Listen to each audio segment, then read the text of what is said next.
Okay. So Dan, do we have any questions?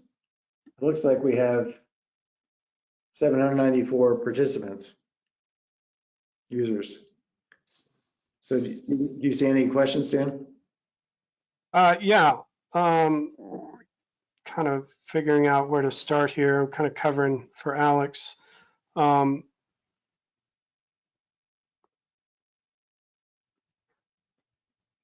think one that I saw, Larry, that a couple of people asked had to do with they've run the program with the new lifetime balance sheet, and in a couple of cases they end up with a negative real estate holding cost. Right. Yeah, so that's probably reflecting the fact that the default, let me just see if I can get rid of this guy. It's getting in the way here. Okay, let's see if we can put him over there. Okay, the holding cost, if the real return that you can earn on the market is negative, which it has been in recent years, so suppose that the inflation rate is 8%, just on an ongoing basis, just this hypothetical, and the return you can earn on long-term treasuries, let's say, is 5%. So, and let's forget about any uncertainty in those returns. So you're earning negative 3%. So by sitting in your house, if you took your house, your $1 million house, and you sold it and you invested it in 30-year treasuries at 5% and the inflation rate was 8%, you'd be losing 3% real every year. Whereas if you kept it in the house, it would stay even with the inflation. That's the assumption, unless you tell the program otherwise. So in that case, the cost of renting is actually negative. The renting the house to yourself is negative. The imputed rent, the opportunity cost, different words for the same thing. The rent you're paying yourself is negative. It's actually a freebie. And that's why the holding cost is showing up as a negative. If you change those assumptions under settings, you'll see a different outcome. But you know, everybody's very concerned about inflation. We have Elon Musk and we have Jamie Dimon, the current chairman of JP Morgan, and they're claiming we're going to have a recession and that we've got terrible times associated with this inflation. Well, and we should be terrified about inflation rate increases. Well, the Fed has increased the inflation, the federal funds rate by 50 basis points, by 0.5%. Paul Volcker let the federal funds rate go up by 40 times more. It went up to 20 percentage points, not 0.5 percentage point, when he changed policy back in 1979. So basically, the Fed so far has done nothing.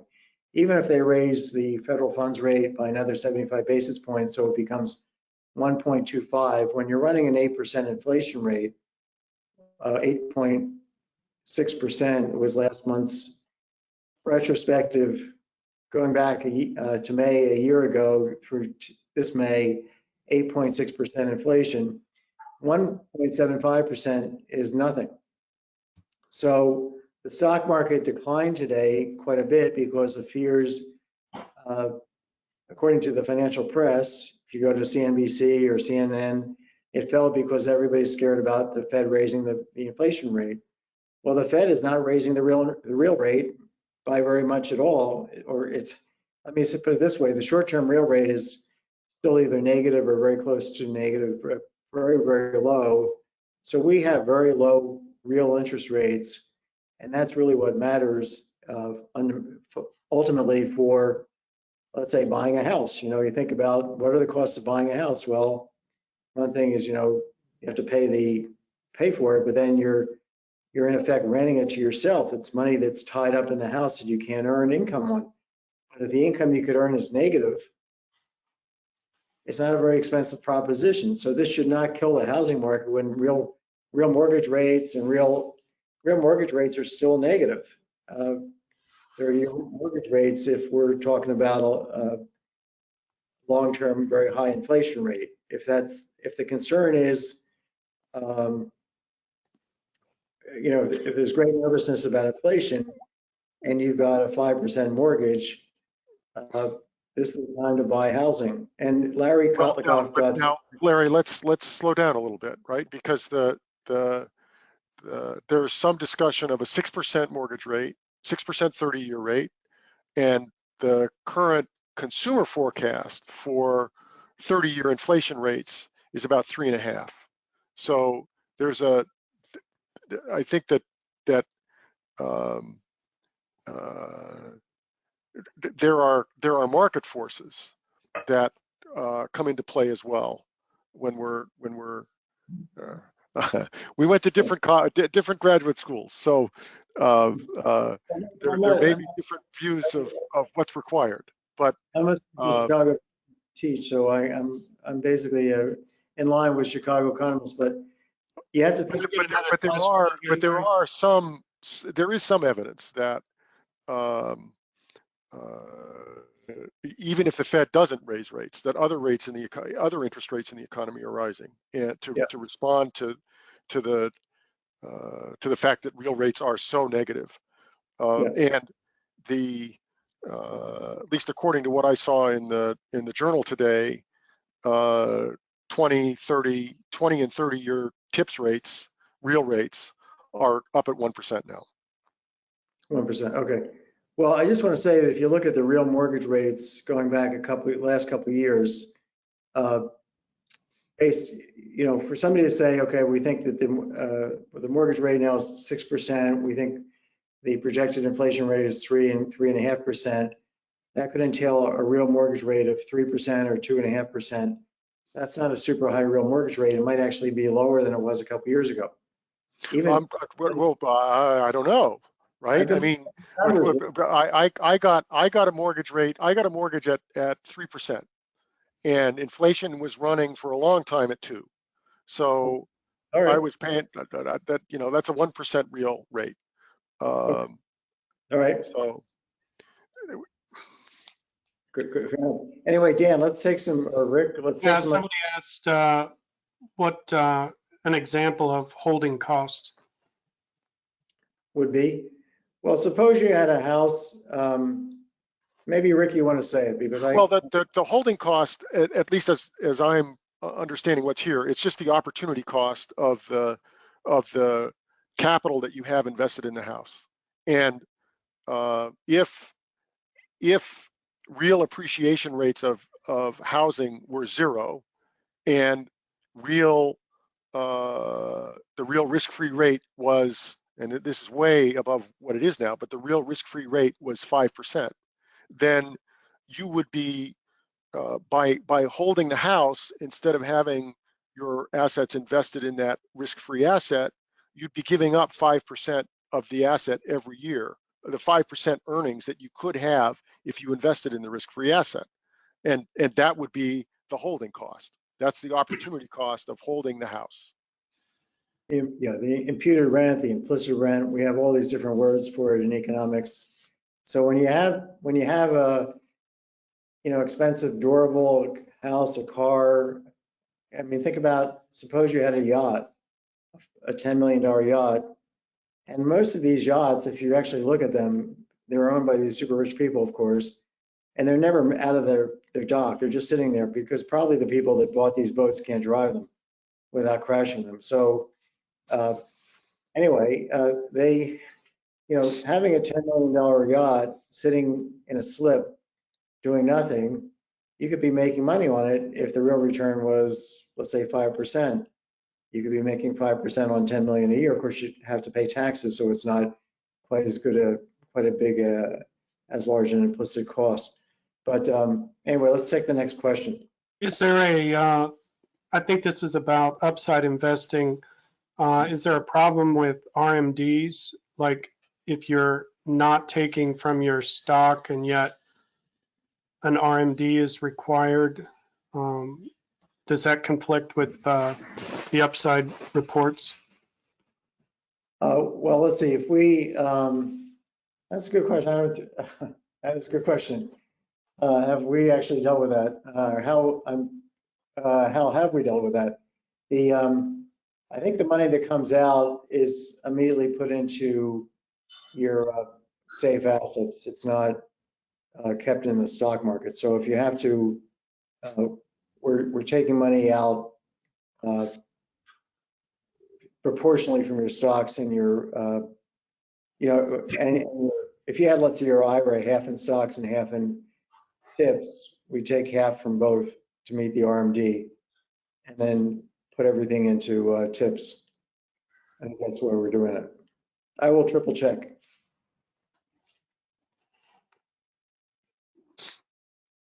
Next Will question. the updates be rolled out to current users when they're ready?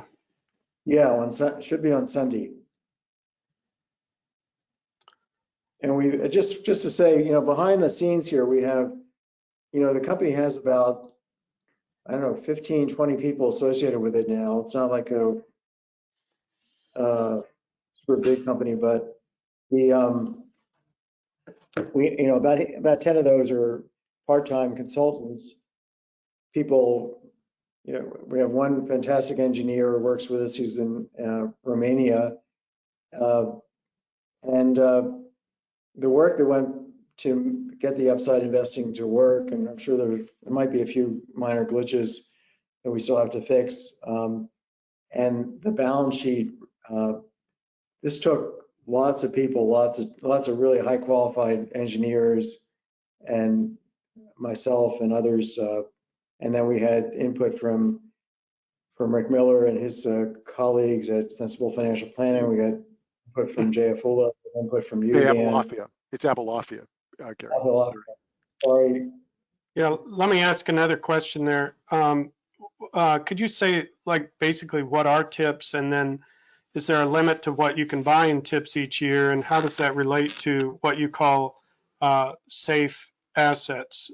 Because it could be you want to have more safe assets than you can even purchase in tips. Are we equating safe assets with tips, and if not, what are they? Rick, why don't you take this? Because Sure. So I-bonds and tips are both inflation protected, risk-free bonds. I-bonds are the ones that people are thinking about when they're asking, is there a limit to how much I can buy? And there is. There's a $10,000 a year limit per person on the amount of I-bonds that you can buy. Tips are treasury, and there's complexity associated with I-bonds, but I'm going at the kind of the top level. Tips are treasury inflation protected securities. Those are treasury bonds. There is no limit on the amount that you can purchase other than the limit on the amount of assets that you have. And tips, like other treasury bonds, come in a variety of maturities. Most people buy tips through mutual funds. That's the least fuss mechanism for buying them. And if we think about an individual tips bond, it has a maturity, it has a face amount. Suppose it's $1,000. If you buy the tips at $1,000 and the price level doubles over the 10-year maturity, in year 10, when it matures at $2,000. So your purchasing power is preserved. $1,000 when you bought it, $1,000 at maturity. In addition, go ahead. I was just going to say the coupon payments are also going up.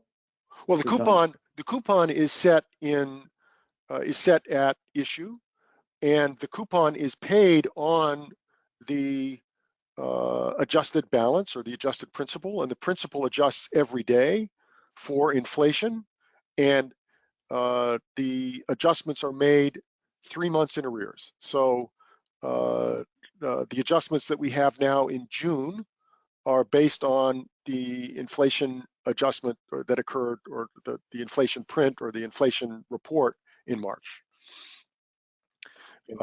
And if we had a 10-year tips that we had, I Now I'm going to get myself in trouble because I don't know what the coupons were for the various tips. But suppose we had a tips that had a 5% coupon. I haven't seen any that high, but suppose we had one, and that the initial principal was $1,000, and the current face amount adjusted for inflation was $2,000.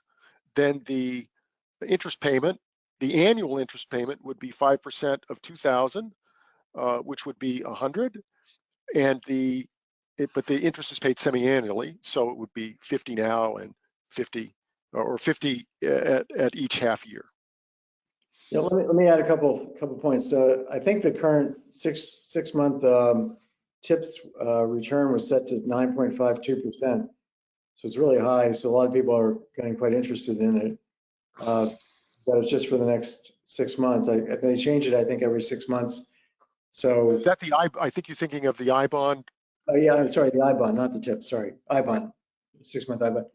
The other thing I wanted to say is that both the return, the inflation protection, the inflation adjustment that happens with the tips and with the I-bonds, they're both subject to regular federal income taxation. So imagine that the inflation rate was 0 and the return on 30-year treasuries was 0.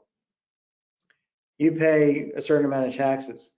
Now suppose the inflation rate went up to 10% and the return on 30-year treasuries went up to 10%. So that's like having a tip that's yielding 0 real, and it's protected. Let's say you buying a tip that's paying 0 real in the context of inflation being 10% for 30 years, that will produce lots and lots of taxes. So tips are really safe against inflation, but they can be quite risky with respect to taxes.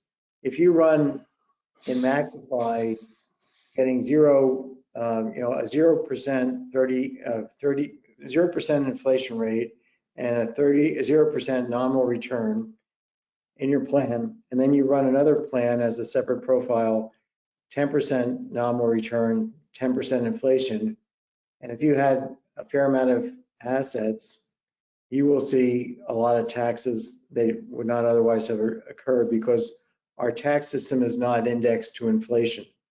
And I wrote about that in a Substack newsletter just that I published at 12:35 last night, midnight. But Larry, that problem applies to any asset that with the nominal value growing with inflation. So it applies to stocks, it applies to real property. The primary disadvantage of tips there is that you have to recognize it every year, whereas with a capital asset, you recognize that inflation gain, which you have to pay tax on, only at sale. When you realize it, yeah. Right. So anyway, inflation is making our life riskier. And one way that if you have the opportunity to take out a bigger mortgage, or, we talked about the fact that Rick feels, and I think he's probably correct, that the real cost of borrowing is going up when we're talking about the real cost of mortgages, borrowing for your home. On the other hand, part of the reason that's going up is because I think it's going up because mortgages provide you a great hedge against inflation because you get to pay back this fixed mortgage payment, monthly mortgage payment in watered down dollars. Imagine you take out a 6% mortgage or 5%, going up to 6% on a $100,000 house, you're paying $6,000 a year basically in interest. And the price level goes up by a factor of 20. Then you're going to be paying back essentially, and your salary goes up by a factor of 20. That's the big assumption, Larry. You've got to assume that you can make inflation on your invested assets, right? Because if you're going to pull out that $100,000, the question is, what are you going to do with it, right? And if you're going to invest it, you have to make more than you have to make more than inflation in order to, and more than 6% plus inflation to make it worth your while. Well, I mean, in terms of the risk, yeah.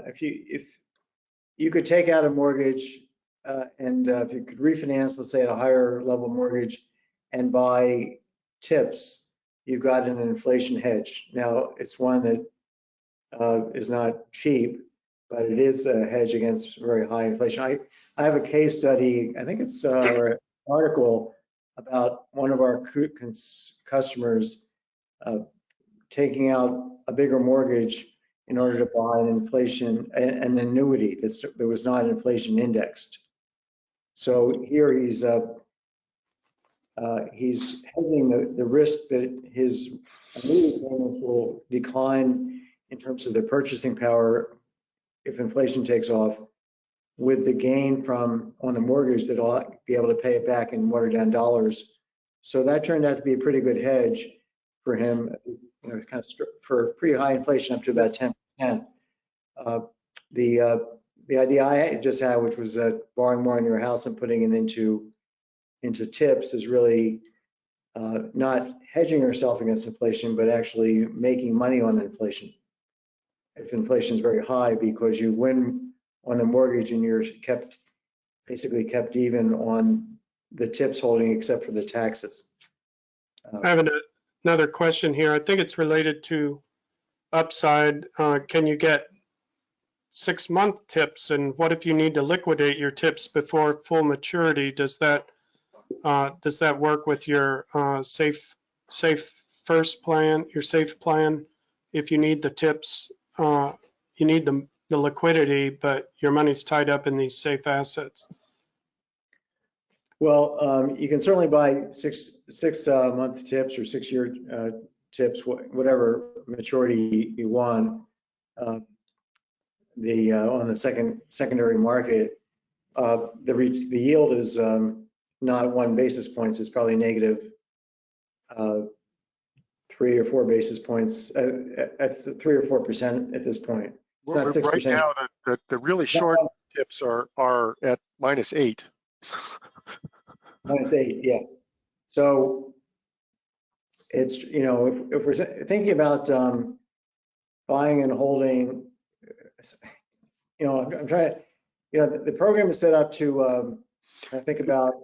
Yeah, this is the devil's in the details here, because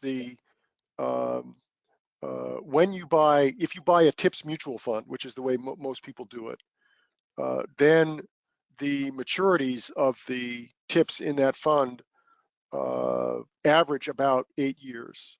And if you have spending that you want to do, let's say in 2 or 3 years, that you don't have a match between the duration of the investment that you're making and the duration of the liability that you're trying to fund. And if rates move against you, if real rates rise and you have to liquidate some of your tips mutual fund, you'll find out that you have less than you need, or less than you plan to have when you wanted to make that expenditure. If you want to protect yourself against that risk, then you have to maturity match the tips you buy with the spending that you want to do. And that means buying individual tips that with maturities that match the spending that you want to do. Let me yeah, this stuff is slightly rather complicated, but if you bought a 30-year tip, and as Rick said, they're yielding 1 percentage point above inflation. Well, they're yielding 1%, and they come with an inflation protection. So how do you get the 1%? Well, you get it by just holding on to the tips, taking the coupon. So if you can live off the coupons from the tips, let's suppose you just had all your resources were in the form of assets that you had right now, a big checking account, and you just took it and you bought 30-year tips, and you just took the coupon every year and spent it. Apart from the tax risk, which I mentioned, you would get the same stream of real income month after, well, continually. I guess the tips pay out every 6 months. Yeah. So you get the same stream of income, inflation adjusted, pre-tax income. And what you would see in the marketplace is that the tips, new 30-year tips might be yielding 3% and you're getting just 1%. You say, oh my gosh, I should have waited to buy it. Well, here's a story. When the TIPS yield goes up, the price of the TIPS you have, the price of new TIPS that are yielding the same coupon goes down. So, or let me say it this way. No, let me put it this way. Your TIP is only yielding 1 percentage point. Its price goes down. But if you take your lower price times the prevailing new yield, which is 3% a year, it turns out to be exactly the same real coupon payment. So you're not actually, when I say that if you just hold on to these TIPS, right, for the 30 years, you're going to get the same real income every year. How can that be if the price of the thing you hold drops? Well, because the real yield it drops at the same time the real yield goes up. So the product of the two ends up being the same real coupon. I think, this is maybe a little bit too esoteric, but I wanted to kind of convey that because this is something that, well, it's kind of important to understand. Whereas with a mutual fund, the person selling it might be not be buying 30-year TIPS and holding them, not at all. As Rick said, he's buying TIPS that usually have like an 8-year maturity. Well, on average, right? You're buying the TIPS fund is an index fund, and so it's buying all of the TIPS available in proportion to their share in the market value of all the TIPS available. And the average maturity will be the average maturity of the full TIPS market. I think that if you're going to go ahead, Larry, I'm sorry. I was going to say that with holding, the key point is that if you held a mutual fund for 30 years, there's no guarantee you'd be getting a smooth real payout. Well, that's right, because there's going to be continual reinvestment, right? But for me, the fundamental point is if you're planning to get steady, if you're planning to make steady spending over the 30 years, and you have enough assets so that you can buy TIPS, so that the coupon on those TIPS will fund that spending, that's great. But for a 70-year-old, that means they're going to have a very large TIPS holding that's going to mature when they're 100.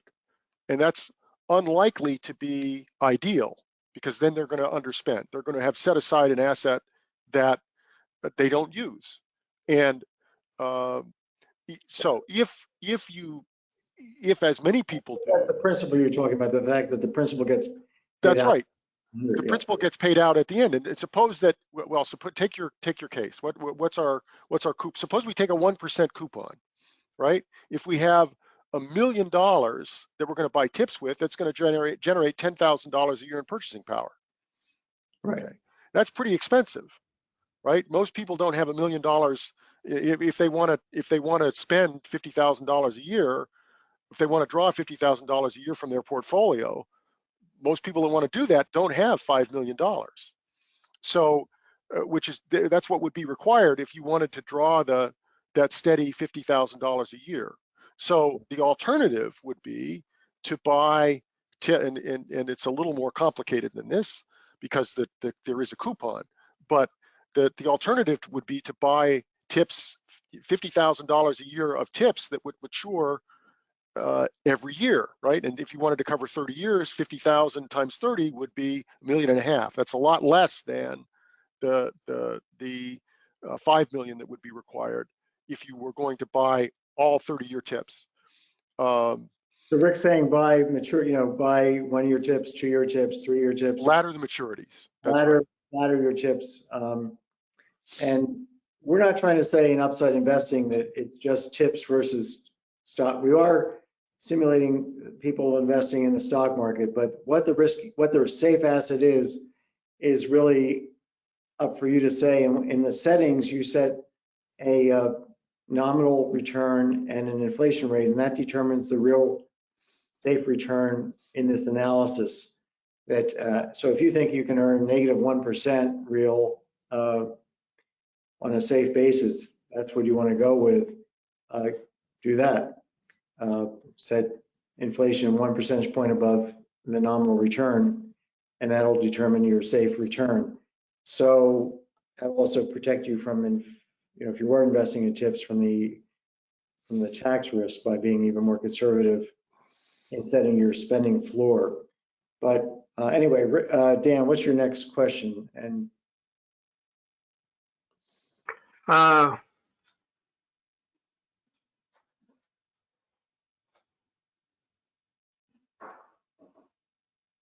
maybe you could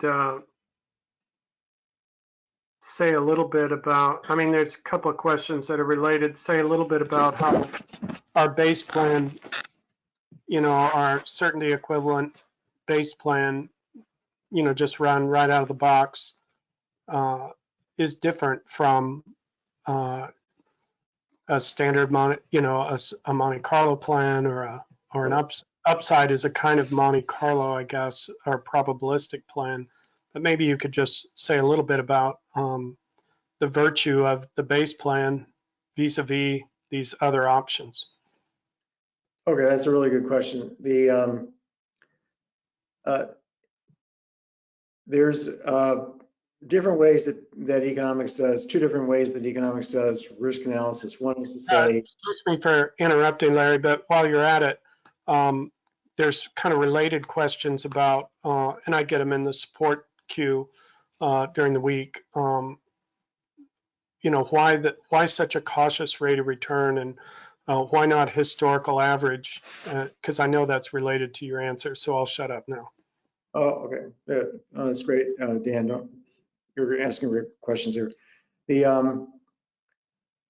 So there's two basic ways economists do risk analysis. One is to say, let's try and think about things on a certainty equivalent. Let's make some kind of adjust for risk. So if we're investing in a risky environment, let's think about behavior based on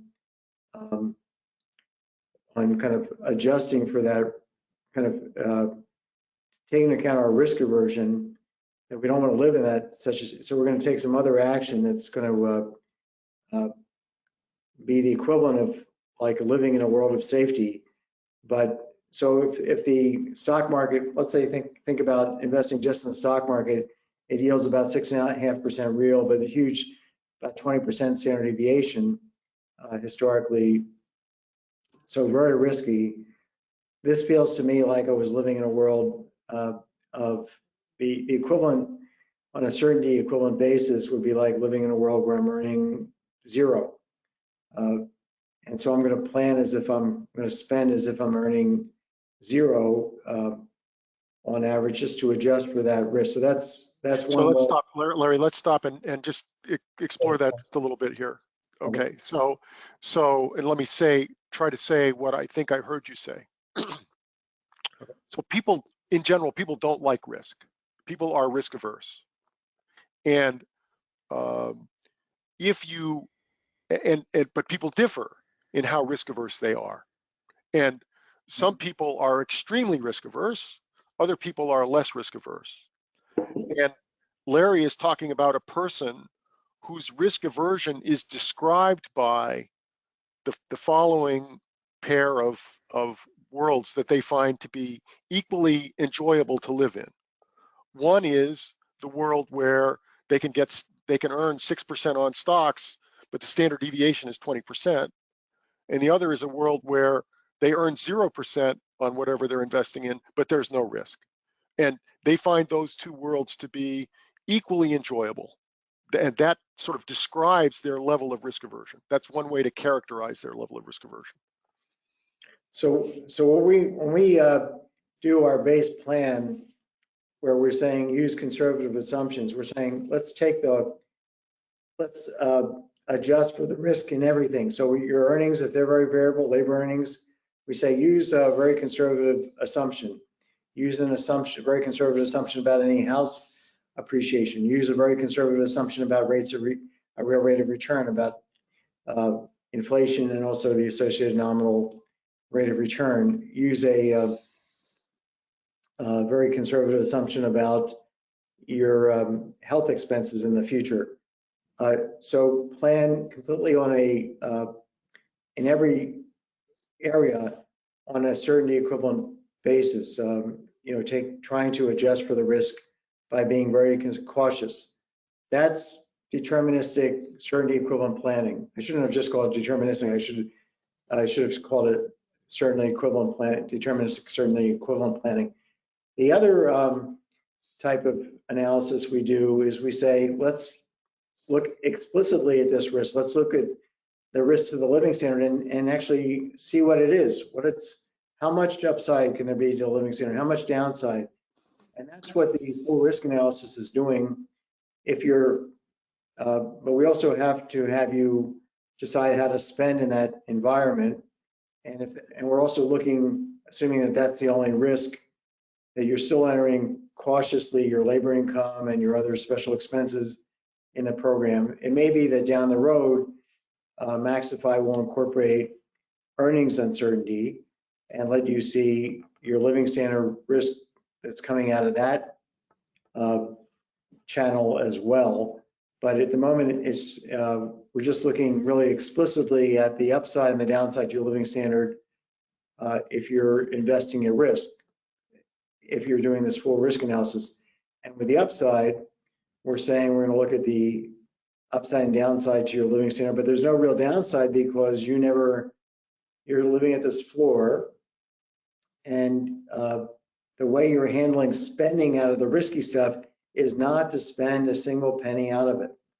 It's treated like casino money. When we go to the casino, most of us, we leave our wallets in the hotel room. We take $200 or $100 or $50 to the casino, and that's it. I went with an entire, probably about 10,000 economists to Las Vegas. We had our annual Economic Association convention there, and the 10,000 economists each took maybe, they either took $0 to the casino, or they took $50, maybe $100. This was about 20 years ago. This actually happened because I was on the American Economic Association board, so I heard all about what exactly happened. I also was at the convention. So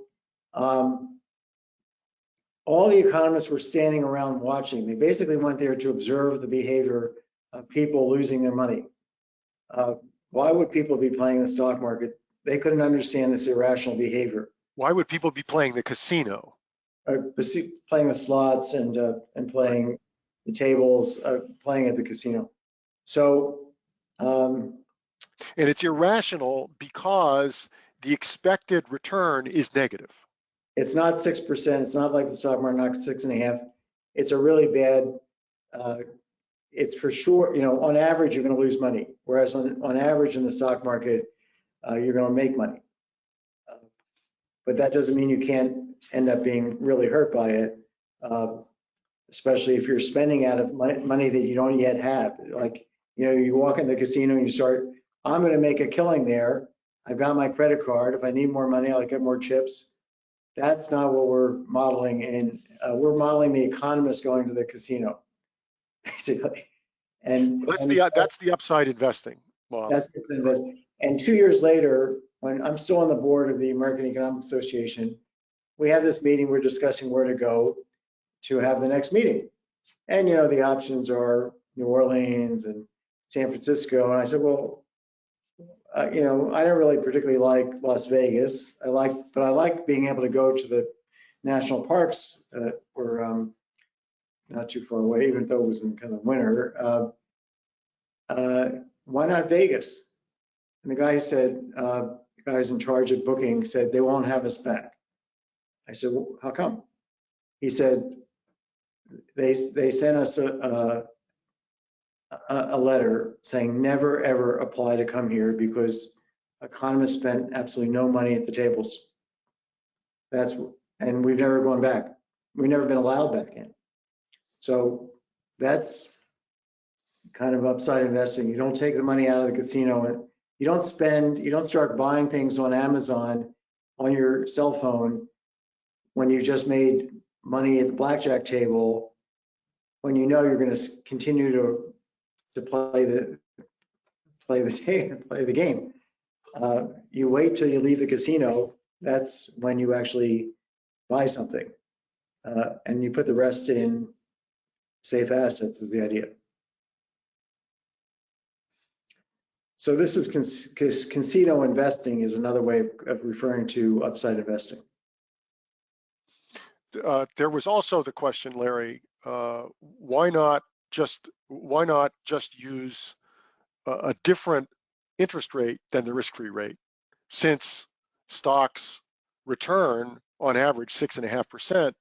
Even though there's risk, why not use 3% as a discount rate or 4%? Because right now the stock market still has this expected return of 6.5, even up today. Even though it's dropped, if you think about the return for the next year or the next 10 years, it's still about 6.5%. There's no reason to think the entire distribution or the average has changed just because of these events. But today, if you go on the market and buy stock, and you on average will get 6.5% from what we know. But if you buy tips, if you buy 30-year tips, you'll get 1% real. So the differential is 5.5 percentage points. That's what we call the risk premium. People are actively at this moment, while we're talking, well, it might be a little bit beyond the market's closed, but certainly, earlier today, they were both buying stocks and buying tips. And the reason, if people are indifferent between buying, getting something with safety and putting the same amount of money or some of the money into something that's risky, they're in effect pricing the risk. They're saying, I'm indifferent at the margin between putting a little bit more here and a little bit less here and putting a little bit more there. So so you need to risk adjust the stock market, and this is happening every day in real time in the pricing of these securities. So on a risk adjusted basis, the stock market is only yielding 1%. If you go back a year ago, it was yielding negative 0.5%. It's actually today it's yielding somewhat higher because people, I guess, maybe they expect the stock market to do a little bit better than 6.5% because it's dropped so much so far this year, but it's still very risky. It's both dropped, maybe the expected returns a little bit higher, but also the expected volatility is higher too because of everything going on, inflation, Ukraine, pricing, supply chain, all that stuff. Our mutual friend, Zvi Bodhi, has, I think, a very brief way of stating the point that you just made, which is that stocks are not an arbitrage opportunity, which means that you can't get a predictively better return from stocks than you can from tips. And that sounds crazy, right? Because we've just said that the average return is 6.5% on stocks, and on bonds it's much lower than that. But bonds are much less risky than stocks, and the difference in expected return is what economists would call a compensating differential. It compensates for the extra risk that's associated with stocks. Right. So if you use 3%, you say, well, 6.5% is okay. I understand 6.5% might be too high. 3% seems like reasonable. Well, the market says you're actually undervaluing the risk. The market is saying today it's 1%. And then you'll have some financial planners out there saying that, well, stocks are safe in the long run. If you look at any 30-year holding period, and you just left money in the stock market and you never had any sequence of return risk because of that, you're not going to find much in the data that shows the stock market did poorly. But most people can't just put money in the market and, or at least that much money in the market and leave it for 30 years. So and even there, finance economists would say that the number of observations that we have of the number of independent observations that we have of 30 years worth of returns is very small. And yeah, maybe like 5 observations. Right. We don't have 30, And, well, 30 years of data and then another 30 years of data, another overlapping data. So it's not really separate independent data. So we don't actually have any, but right. if you try and buy insurance. But we can say though that there have been in other economies, other stock markets than the U.S., there have been very bad experiences that have gone on for 30 years or more.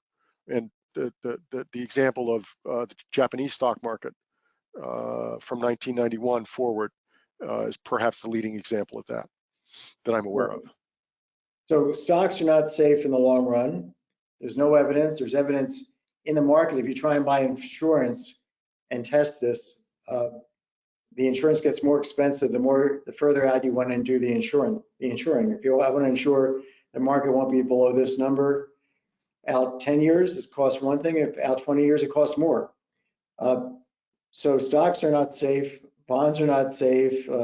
Nominal bonds, not safe against inflation and interest rate. So there's not too much that's really safe except buying and holding TIPS or I bonds. And they come with some issues too involving tax risk. So well, but I guess I would say we keep coming to the tax risk. I think that's, I would argue that the problem is the lack of indexation in the tax system. It's not a problem with the instrument. And any instrument that you buy that provides any kind of inflation protection is subject to the same problem. Yeah. Oh yeah, I wouldn't argue against TIPS because of the tax risk. That anything else is not going to have tax risk. It will. There's lots in the tax code that are not indexed, including the thresholds beyond which our Social Security benefits are subject to taxation, because all our kids are going to be facing taxes on 85% of their Social Security benefits because the thresholds are fixed since 1983 in nominal terms. Meanwhile, our incomes and our Social Security benefits are going up, so that's pushing our taxable income, modified adjusted gross income above those thresholds more and more. So this is really something hurting the elderly, and it's also discussed in the Substack column. So, but the upside, is not, when you do the upside investing, as I was trying to show you with this gal Sally, she had to take to put money in the stock market and assume it's lost. She had to take a cut in her floor living standard of about $3,000 a year. That was about, a 10% cut. She was going to have a decent sized upside, but it wasn't guaranteed exactly how high the upside was going to be. And you get to see that, okay, here's one way that you could deal with this risk, not spend out of the money until it's been made safe, that risky investment. And so that's more than just investing. That's also a spending behavior. And that's what I'm trying to get across here, that your downside living standard risk is not just about how you invest, it's also about how you spend. And the financial community has not really addressed that. We've been doing that for years in our Monte Carlo risk analysis, but we're now doing it in a different way, maybe a simpler way with this upside investing. So do we have some more questions? Well, you could also say that in the base plan, you're just aligning. The base plan is wanting to reveal to us, discover for us a safe spending, saving, and withdrawal pattern, over a 30, 40-year plan. And so if you use a historical average, 6%, or what you got last year, 14%, I mean, you're always going to get a flat. If you're not cash constrained in your model, your spending line is always going to be flat, billing itself as safe when we know it's not safe.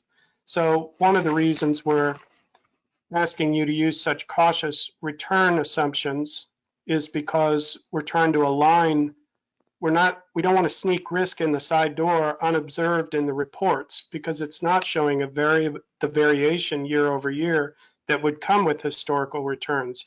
It's billing itself as a for sure model. And so you want to use assumptions that align themselves with that for sure billing of the model. It's not unrelated to another question here about life expectancy of 100. We don't use and suggest or default to living to 100 because we think you will probably live to 100. We suggest that because it's possible, and it's about removing longevity risk, just like we're doing on the return rate assumptions, removing return rate risk, so that your model does not entail a lot of risk that isn't displayed or visualized in the flat line that the model gives you. And sometimes I remind users that this doesn't mean that you're leaving all those historical average returns, the upside that could come. It doesn't mean you're leaving it on the table, because you rebalance your plan at the beginning of each year, and you include in that new plan at the beginning of the next year any upside that you received, of course, any downside that you experienced as well. So what we're doing is just not counting our return chickens before they hatch. We're taking the returns as they come, and spending the returns only as they come each year, incrementally, 1 year at a time. So if your historical averages prevail, your line isn't flat going across, the orange discretionary spending line isn't flat going across the page, but rather tipping upward if historical averages do prevail. I mean, through time, Dan, I think you said that extremely well, that we're hoping people will use MaxiFi. Yes. Some people use it every week. Some, a lot of what MaxiFi can do is maxify your lifetime spending by finding safe ways to, raise your living standard, get you more Social Security benefits, lower your lifetime taxes, help you with Roth conversions, downsizing, moving states, all that, working longer, all this stuff can make a much bigger difference than how you invest. So you don't necessarily have to put your life at risk by putting a lot in the stock market. You can maybe just spend more time doing planning that's kind of safe planning. Yeah, I guess I just want to underscore the point that it doesn't mean that if you do get the historical average, you're going to die at 100 looking at your model saying, why didn't I spend it? It's going to show up in next year's new model. Because with MaxiFi, you don't create a model and throw it in the drawer and get it out every once in a while and look at it. You have the unknown future, the uncertain future becomes known 1 year at a time, and you fold that in to the new model, and you have a new discretionary spending. But what you want to know about this year, the current year, is what can I safely spend, save, and withdraw, given that I expect to get the historical average because I believe in these probabilities, say, because I think I'll probably get the average, which is kind of a reasonable assumption. But this year going forward, I'm going to assume that I only get this much. So it's like you said, the spending behavior is what we're looking at for each current year, and then we fold our upside in 1 year at a time as we go forward. Yeah. So using the I'm talking about the base plan, not the upside investing or the Monte Carlo. the certainty equivalent basic planning. Yeah. Keep using it every year, you're going to see yourself, on average, your living standard is going to be ratcheting up through time. But you're going to be about this in a very cautious way. So extremely well said, Dan. Next question. And Dan, how are you doing on there are a couple of questions, Larry, on why we've spent so much time talking about TIPS and I-bonds, and we haven't talked about annuities. We haven't talked about CDs. We haven't talked about money market funds as in the same way, treating them as just as safe. And the short answer to that is that none of those is inflation protected. And so holding those assets puts you at risk to lose purchasing power to inflation, whereas TIPS do not. So those assets are subject to inflation risk. TIPS are not subject to inflation risk. Yeah.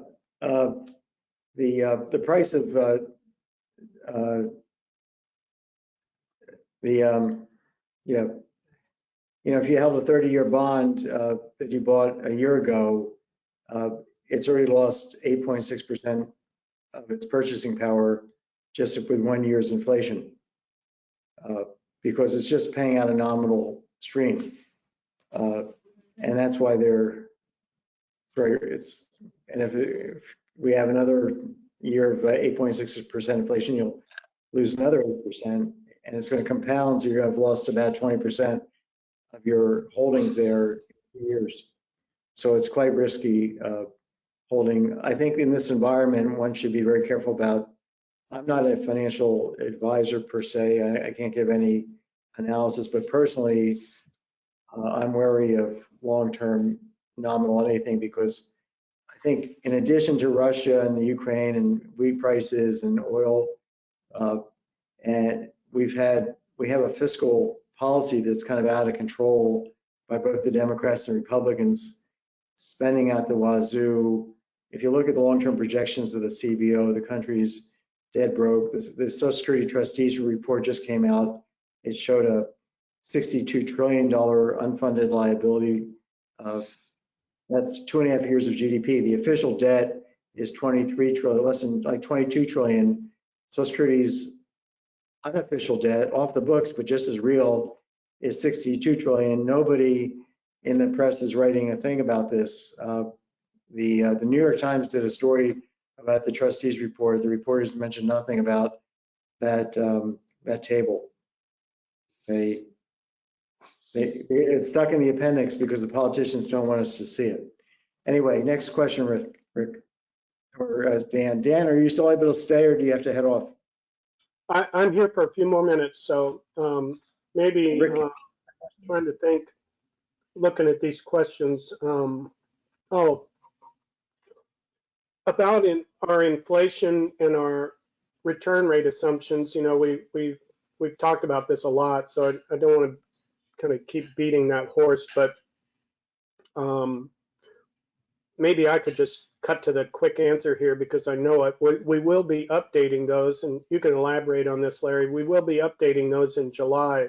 We update those return assumptions and inflation assumptions every 6 months. I don't know what to expect. Somebody asked what will be our new inflation amount. I don't know what to expect, but I would point out that in the program, there's an option to change the inflation rate or the return rate. So for example, you could, I'm not necessarily recommending this, I'm just explaining how you would do it. You could indicate that in the current year, we have inflation of 6% or 8%, and that you expect it to revert back to 2 3/4 or 3% in 2023 or in 2024. And you could run the plan that way to see what the impact would be. yeah, that's under settings and assumptions, and absolutely. Assumptions, it's nothing really tricky. You just have to remember that if you change the inflation rate to 5% and you don't say, when will that inflation rate change, you're basically creating a 5% inflation environment for the next 30 or 40 years, whatever your model projects, which you probably don't want to do. So there is a way. You don't have to just go in and lower the balance in your regular assets because you've lost 15% this year. You could, if you wanted, say in 2022, the current year, we think a safe rate of return is a -10% or a -15, whatever catastrophe you want to model. And then in 2023, I think it'll go back to the normal safe rate of return of 2 1/4 or whatever we have, whatever you want to default to your safe rate of return going forward. You just have to remember to trigger that back to default. It'll make sense when you look at settings and assumptions.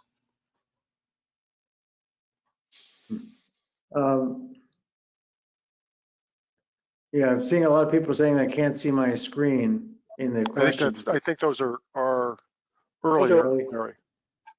Anybody kind of worked out? Okay, good. Thank God. Let's take so Dan, why don't you head off and maybe Rick and I can spend an extra half an hour here. We still have about 400 people.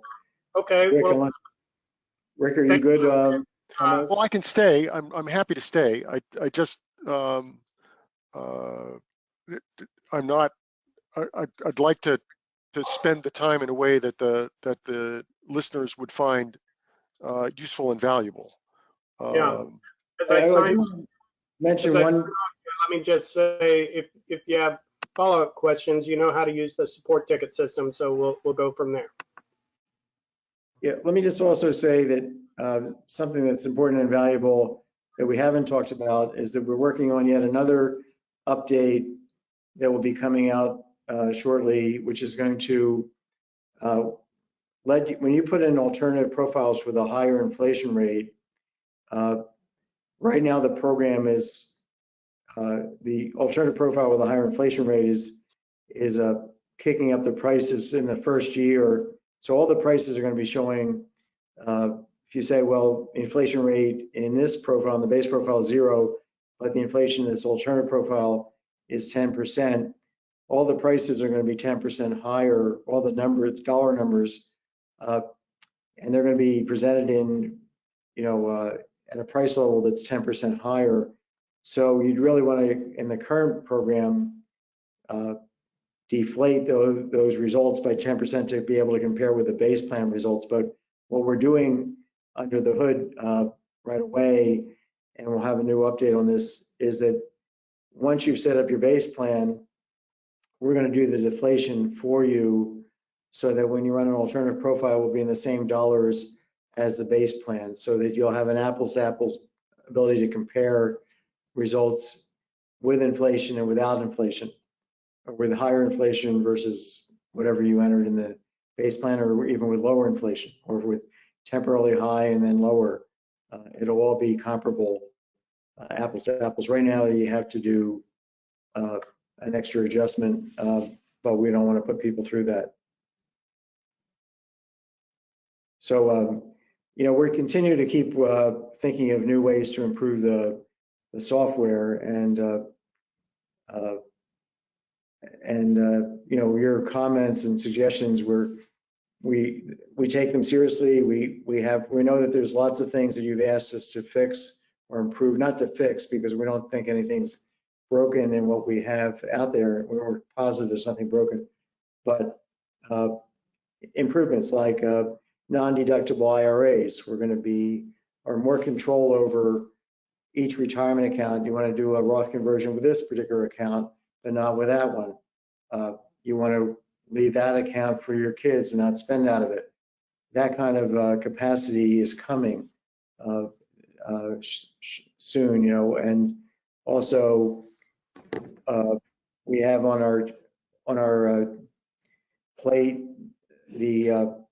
a couple other key things. One is the ability to let you bring in your asset balances in real time, but also the other thing that's really important is let you plan from the current month into the future rather than the beginning of the year into the future. That's what we call point in time or rest of life planning, as opposed to beginning of year planning, so that you can don't have to make some, if you're maybe halfway through the year, kind of think about, well, I'm getting a plan for the entire year, but half the year's already gone by, and my assets are different from what I assumed back in January.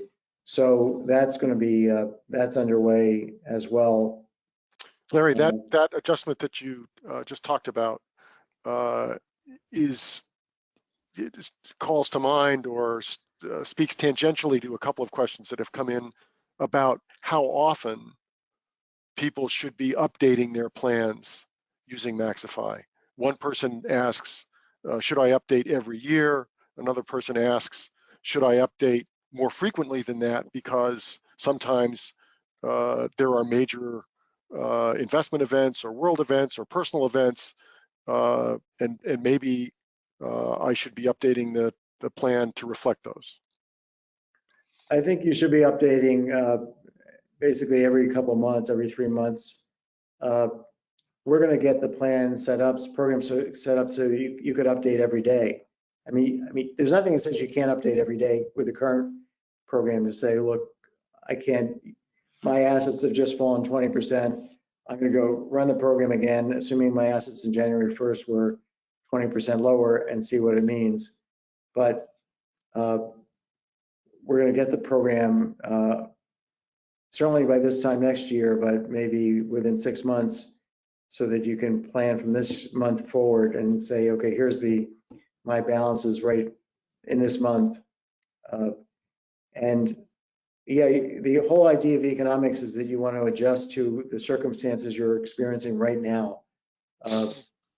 Certainly this month or this year, you don't want to be putting your finances on autopilot.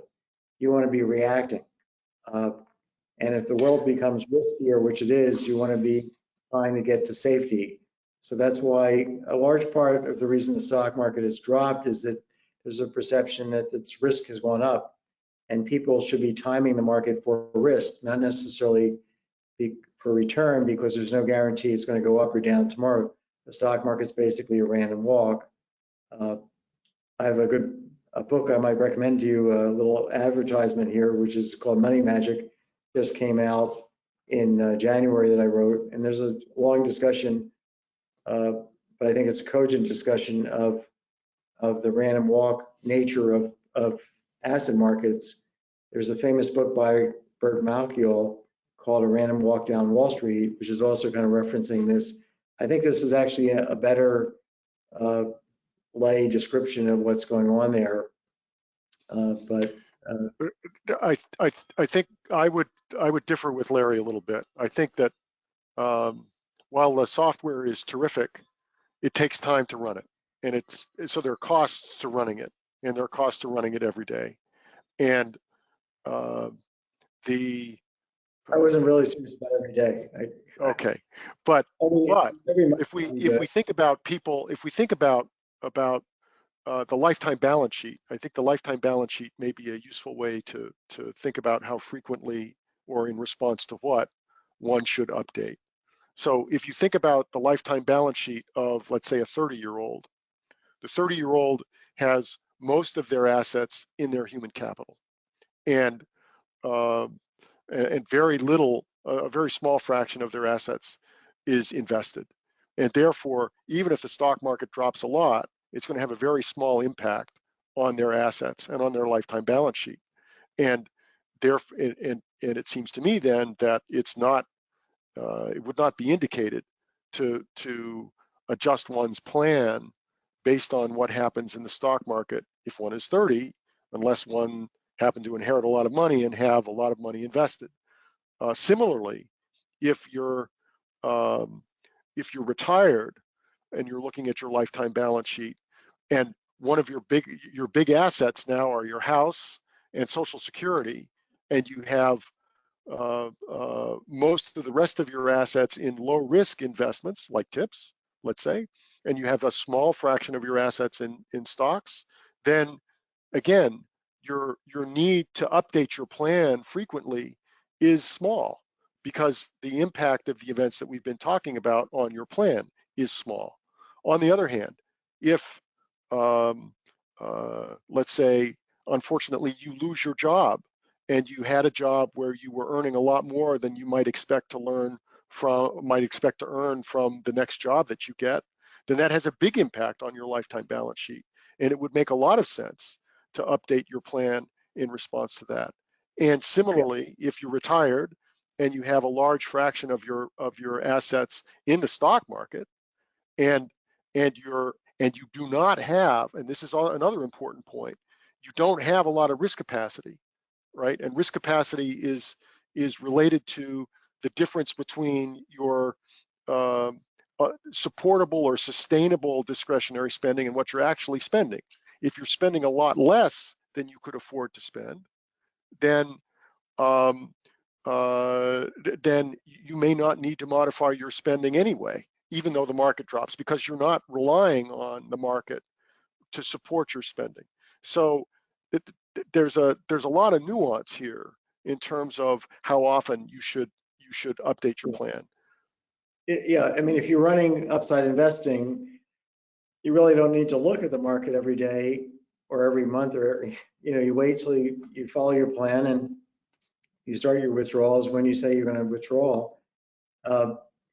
And you don't have to, you can sleep at night and not be focused, obsessed on the market. There is a question I'm looking at here about about taxation of state and military pensions.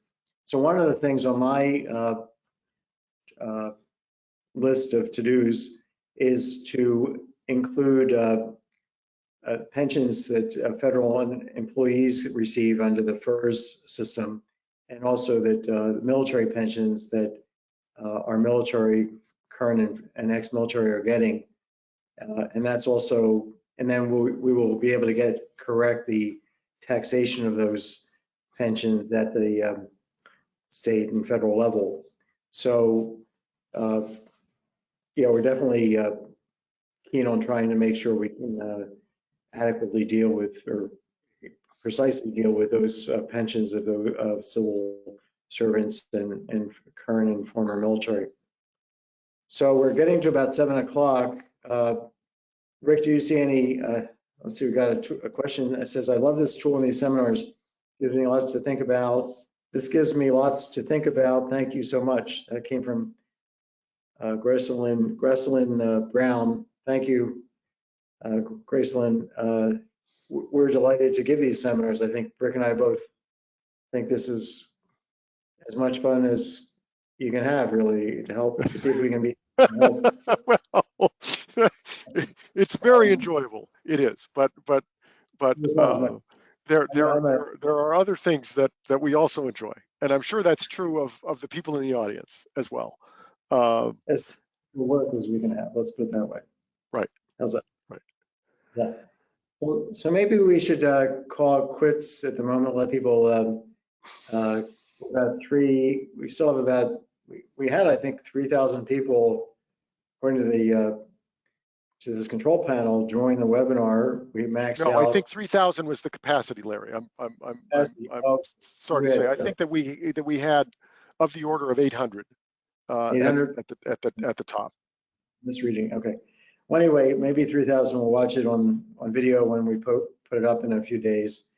And I want to thank Dan, who's not with us. Alex, right like a minute before my son Alex, who usually is a moderator for these videos, webinars, the minute before we started, he lost all internet connectivity up in cottage he's at up in Vermont. And, so there you go. So we had Dan, fortunately, as backup.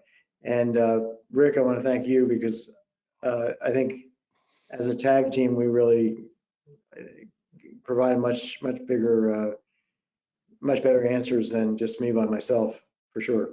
But it's fun to do. I do enjoy it. Yeah. And I guess I would say that there have been some questions at the end here about people who joined late and were concerned that they didn't see the whole webinar. And my understanding is that there will be a recording available. Yeah, if you go to MaxiFi.com and you click on like 4 households or 4 planners, you're going to see a drop-down menu, and it's going to say webinars, either for planner, if you're a planner or a household. You just click on webinars, then you come to a complete list of all the webinars we've done since, I guess, over the last 2 years. And we started these webinars in response to a survey we sent out to you asking, what would you like us to do with this tool, and how can we help you better? And you said instructions, webinars, discussion about using the tool. We put together a learning center. There's a link to it at the bottom of the homepage, and we have about 15 videos that help you see how to do all kinds of things that the program can do. And we'll continue having these webinars because they seem to be attracting a lot of interest, and they're all posted there, the videos. So I wish we had better jokes, but expect from an accountant. So, Right. We're not giving up our day jobs to do stand up. That's for sure. but this is, let me just say, this is a whole lot of different personal finance than you're going to hear from any of the big companies or any of their presentations. Just the idea of adjusting on a routine basis in response to your circumstances, if there, as Rick said, if you had major changes in your circumstances from whatever angle, the need to adjust, because so much of conventional financial planning is dummied down to be simplistic. Tell us how much you're going to save for the rest of your life up till retirement. Tell me how much you're saving. We're going to assume it's going to be fixed till you retire. Tell us what you want to spend in retirement. We're going to assume it's going to be the same year after year, no matter whether the stock market drops 50% or not. And then we're going to do these Monte Carlo simulations to determine the probability of your running out of money based on assumptions that make no common sense. Nobody's going to save the fixed amount when their kids are going to college. They're going to just save. They've been saving up for the kids to go to college so they could just save when they do. And nobody's going to keep their spending fixed if they have a huge emergency costs or they lose half their assets in their investments. It's just not sensible financial planning, which is the name of Rick's. There you go. Couldn't resist. I can Okay. resist. All right. So I think we should. I heard a great comment. I went to a high school reunion last weekend, and one of the people, as they were leaving, said to their spouse, "No vestibuling," which I took to mean no hanging around in the vestibule. It's time to go. So I think that perhaps we should take that advice and take our leave. Okay, great. Thank All you so much. Please keep spreading the word about the software because we want to improve it, and we rely on your support and your word of mouth to expand our revenue so that we can hire more engineers and make a better product for you. So this is a symbiosis. Anyway, stay well, stay healthy, and stay safe financially as well as physically. Okay, bye-bye. Okay, bye-bye.